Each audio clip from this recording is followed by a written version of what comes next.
Yeah, now I want to talk about a couple of things, and I'm getting a little bit ahead of myself in terms of the chronology, which I don't normally do. I'm a big believer in chronology. That's one of the advantages of history, that one thing happens after the other. I think for some folks, it's boring, but I think it actually really helps. History's a narrative, is a way to think about it. But I'm going to go out of chronology a bit because I want to talk about the financing of the Texas Revolution and where it came from. And this is something that folks don't think about a lot. But a high school teacher in San Antonio wrote a really great book on the financing of the Texas Revolution. And the financing of the Texas Revolution came from New Orleans. This is what he talks about. New Orleans merchants had actually done a lot of the financing of the Anglo colonization of Texas. And the reason for that is that most Texas cotton went to New Orleans.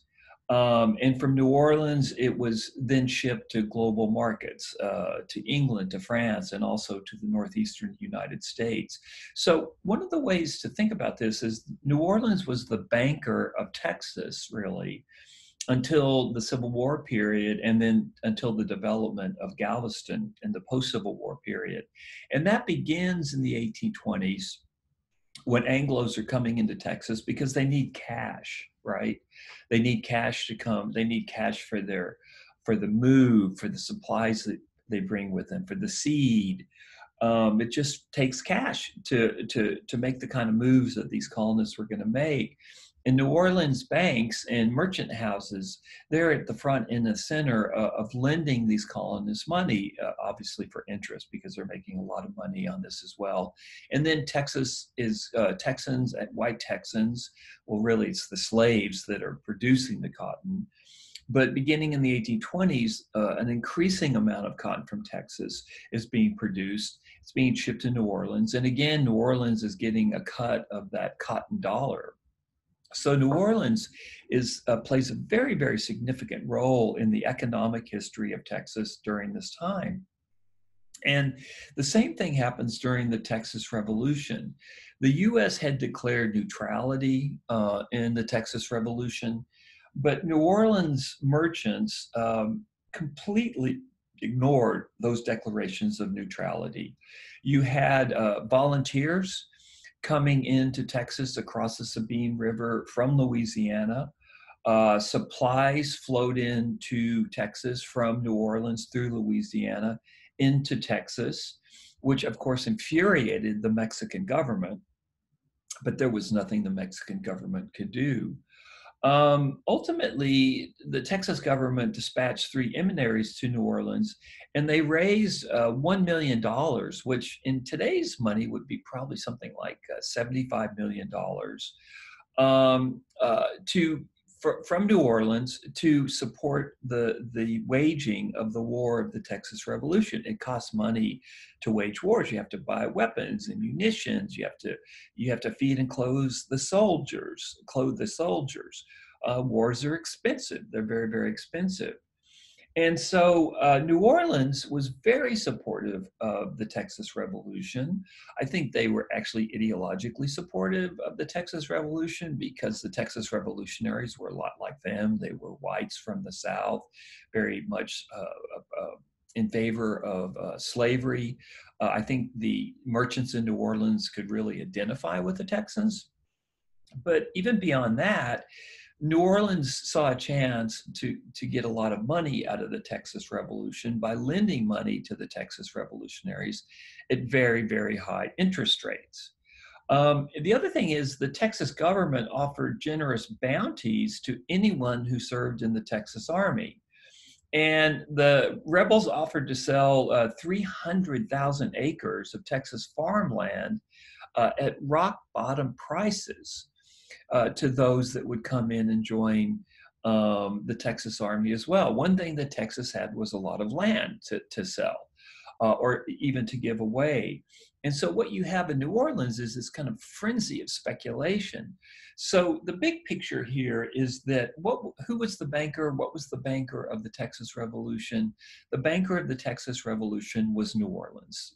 New Orleans had been the banker of Texas ever since white colonists had come in with their captive slaves beginning in the 1820s.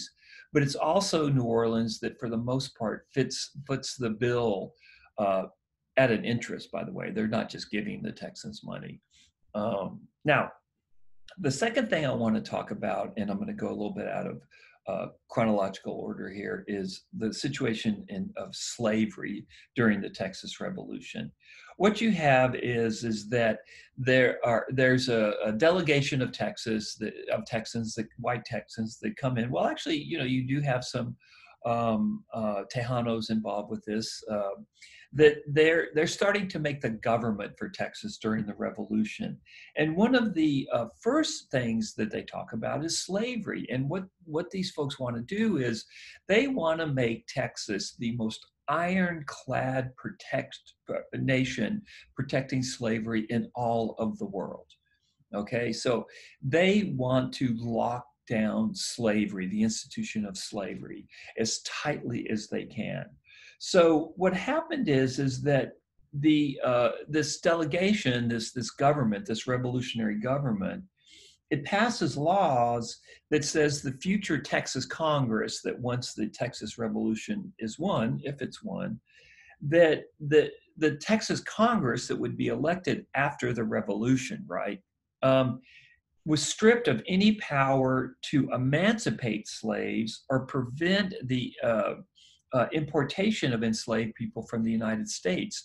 Clearly, this is a response to the Mexican government's attempt to stop immigration of slaves from the U.S.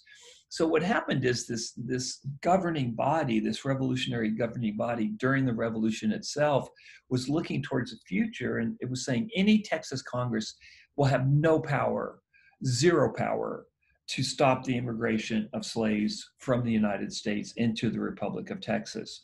Free slaves were banned from living in Texas. And think about that. Texans were so intent on locking down slavery that if you were a freed slave, you had to leave the state. And that if you're a master, if a master were to set a slave free, which did happen occasionally, that freed slave had to leave Texas. So basically, what the Texans want is that what this Texas revolutionary government is saying is every single African American in Texas after the Texas Revolution has to be a slave, without exception. There can be no free slaves in Texas. If you're freed, you have to leave. And also, there is unlimited immigration of slaves from the U.S. into Texas. So slavery could never be challenged in the new Texas government. So on paper, anyway, the Republic of Texas, when it was created, was the most protective slave regime in all of North America. So what happened is, after years of this tension between the Texans, Texas Anglos, and the Mexican government, is that during the Texas Revolution, the revolutionary government set a template that created the tightest rules around slavery that existed anywhere in North America.